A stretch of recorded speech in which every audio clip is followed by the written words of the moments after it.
Olá pessoal, tudo bem com vocês? Aqui professor Ronaldo e hoje eu quero explicar um pouco para vocês sobre ponto de equilíbrio contábil e custeio variável. Como se calcula o ponto de equilíbrio contábil? Bacana pessoal? Então vamos nessa aprender um pouco mais, tá bom? Ponto de equilíbrio. A vantagem do custeio variável é a possibilidade de você calcular o ponto de equilíbrio e a margem de segurança. Então, neste vídeo, vamos calcular ponto de equilíbrio. E o ponto de equilíbrio é um volume de vendas que uma empresa precisa atingir.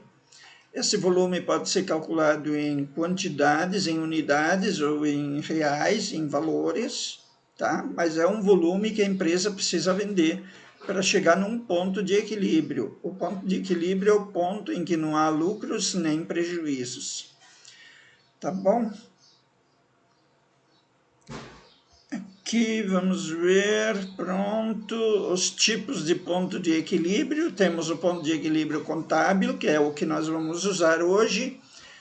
É obtido quando um volume monetário ou físico é suficiente para cobrir todos os custos e despesas fixas, ou seja, o ponto em que não há prejuízo e nem lucro. Bacana, mas tem os outros pontos de equilíbrio também, que é o ponto de equilíbrio financeiro.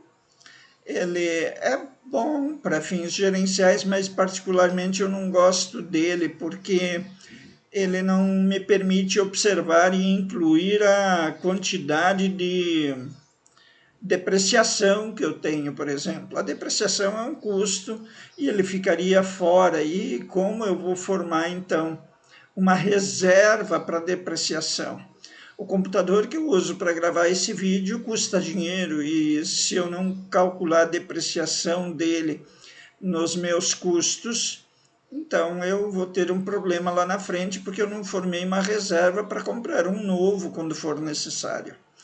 E o ponto de equilíbrio econômico, ele compara lucros da empresa com uma certa taxa que a gente chama de TMA, ou taxa mínima de atratividade. Então ele inclui, além do lucro necessário, uma TMA, uma taxa de atratividade, um certo percentual de lucro sobre as operações, e ele inclui isso no cálculo do ponto de equilíbrio. Então, esse ponto de equilíbrio econômico também não é um bom ponto de equilíbrio, porque ele já inclui um resultado, uma taxa de atratividade para o negócio. Então, eu prefiro o ponto de equilíbrio contábil, porque ele me mostra a realidade, aquilo que é verdade sobre as minhas atividades, incluindo tudo, inclusive a depreciação, para que, como eu já disse, eu consiga formar uma reserva durante um determinado período. E aqui nós temos um gráfico mostrando o comportamento dos custos fixos e dos custos variáveis. Vejam que nessa linha horizontal aqui, nós temos todos os custos e as despesas fixas. E aqui nessa linha que é diagonal, nós temos as variáveis, custos e despesas variáveis. Bom, pessoal, por que eu juntei custos e despesas variáveis? Por que eu juntei custos e despesas? Porque nós estamos trabalhando com custeio variável e não com custeio por absorção. Lembram que no início do vídeo eu falei que essa era uma das vantagens do custeio variável? Pois é. Juntando isso, para efeitos contábeis, não, mas para efeitos gerenciais funciona muito bem, tá? Então, nós temos aqui, de novo, o gráfico mostrando os custos fixos e os custos variáveis. Os fixos continuam fixos ao longo do tempo e os variáveis são aqueles que variam de acordo com a quantidade produzida ou vendida. E aqui nós temos, no lado direito da sua tela, você vê um gráfico com alterações nos custos fixos. Por que ocorrem essas alterações? Porque aumenta um volume nas atividades da empresa.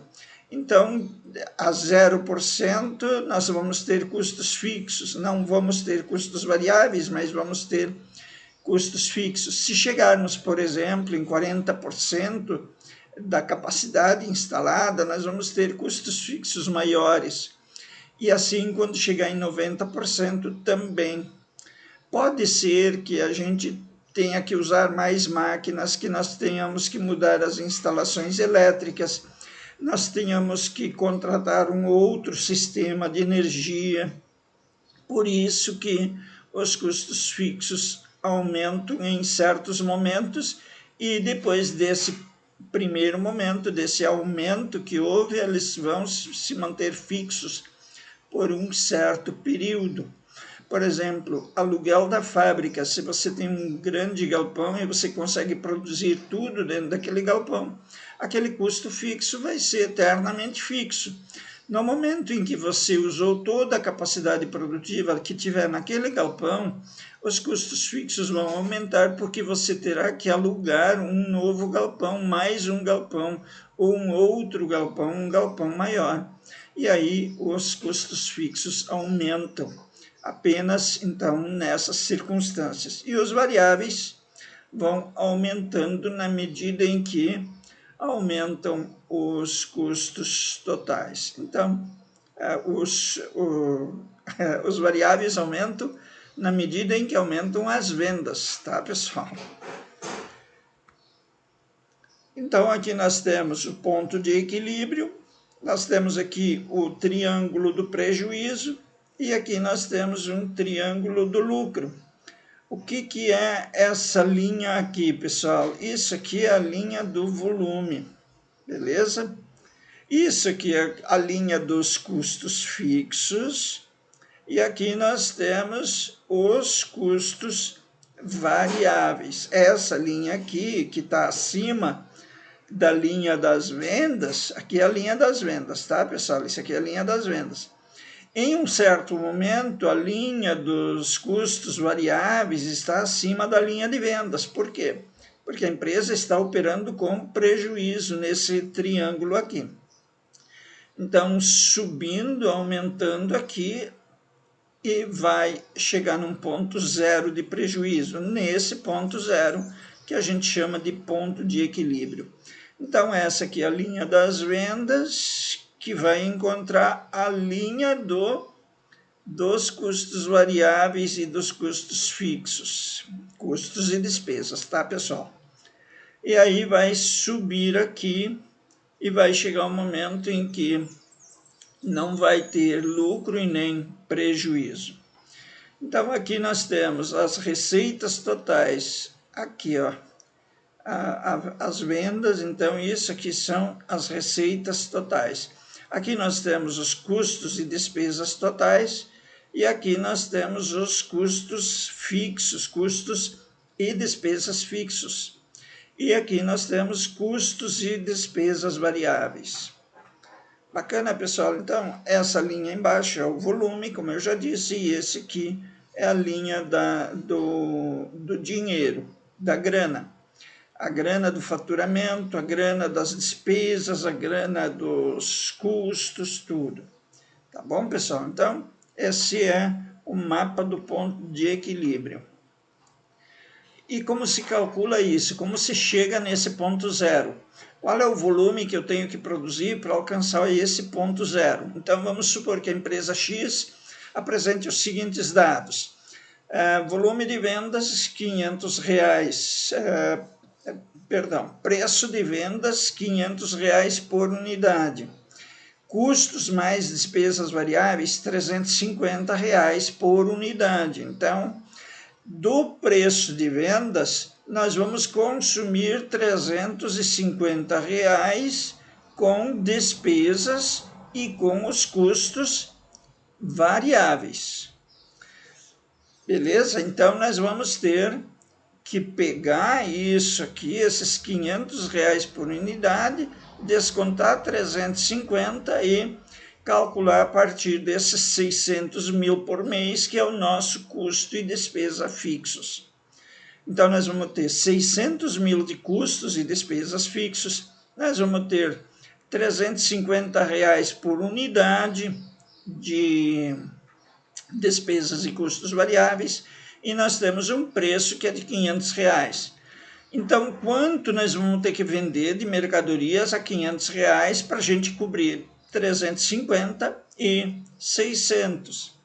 Então, a gente poderia calcular que a margem de contribuição, que é R$ 500 menos 350, igual a 150, e daí pegar e calcular com esses 600 mil reais. Então, o que a gente usa nesse cálculo é esses 600 mil, esses 500 e menos os 350. Então, vamos ver como se faz isso.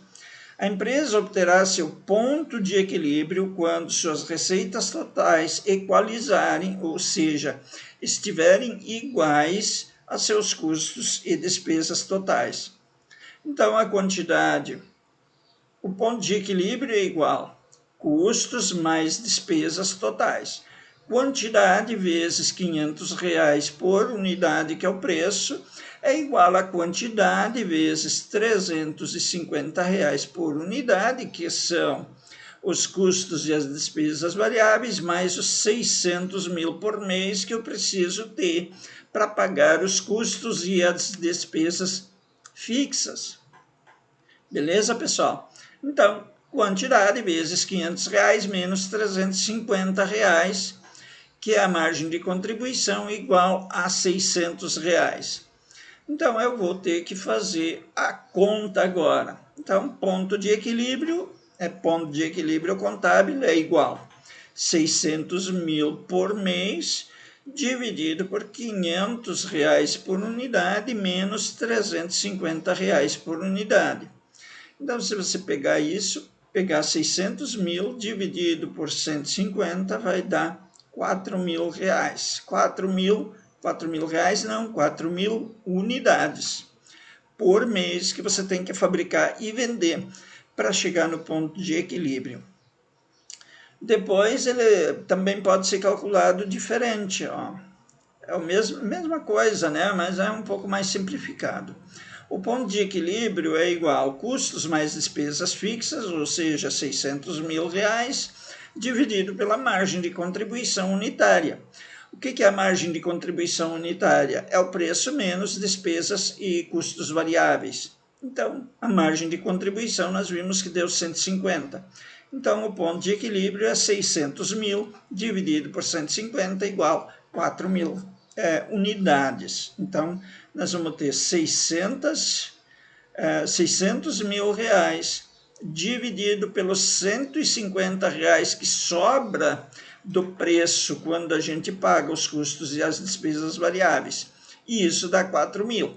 Se vendermos 4 mil unidades, a R$ 500 a gente cobre tudo, inclusive os 350 reais por unidade de custos e despesas variáveis, mais os 600 mil reais, que são custos e despesas fixos.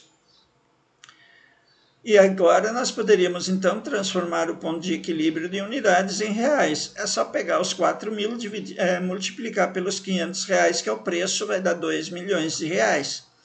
E isso é o faturamento que a gente precisa ter por mês para chegar no ponto de equilíbrio. Então, acima de 2 milhões de reais faturados, nós teremos lucro. Então, teremos algum lucro se vendermos mais de 2 milhões de reais. E de quanto vai ser esse lucro? Vamos ver isso? Olha, os custos e despesas variáveis, 4 mil, vezes 350, que é a margem de contribuição, dá 1 milhão e 400. Certo? Isso aqui é os custos e despesas variáveis. A gente só está testando para ver se 2 milhões é suficiente como ponto de equilíbrio. Tá, pessoal? Então, 4 mil unidades vezes o 350, que é o nosso custo e despesas variáveis, é igual a 1.400.000. Os custos e despesas fixos são de 600 mil, como nós já sabíamos. Então, 1.400.000 mais 600 mil vai dar os 2 milhões e o nosso cálculo está correto. O que acontece depois? A partir da unidade de número 4.001, então, a partir das 4.000 unidades, depois disso, a unidade que a gente paga mais, vende a mais do que 4.000, então, cada margem de contribuição unitária até aí contribuía para a cobertura dos custos e despesas fixos. Passa agora a contribuir para o lucro. Logo, 4.100 unidades produzidas e vendidas darão um lucro equivalente à soma das margens de contribuição de 100 unidades que ultrapassaram o ponto de equilíbrio. Então, 100 unidades vezes R$150, que é a margem de contribuição, vai dar um lucro de R$150. Por que vai dar lucro? Porque nós só precisamos cobrir ainda as despesas e os custos variáveis a partir do ponto de equilíbrio, porque o próprio ponto de equilíbrio já paga todos os custos fixos. Então, os custos variáveis são a única preocupação nossa a partir do ponto de equilíbrio. Tá bom, pessoal? Então, a margem de contribuição vai ser o lucro depois do ponto de equilíbrio. Então, R$150 de lucro por unidade produzida a mais, que passa das 4.000 unidades, que é o nosso ponto de equilíbrio. Comprovando o lucro para 4.100 unidades, nós teríamos aqui, para fazer essa comprovação, vamos brincar um pouco com esses números. 4.100 vezes 500 vai dar R$2.050.000, menos custos e despesas. As variáveis são 4.100 vezes 350, que vai dar R$1.435.000. Os fixos, que continuam sendo fixos até por enquanto, né?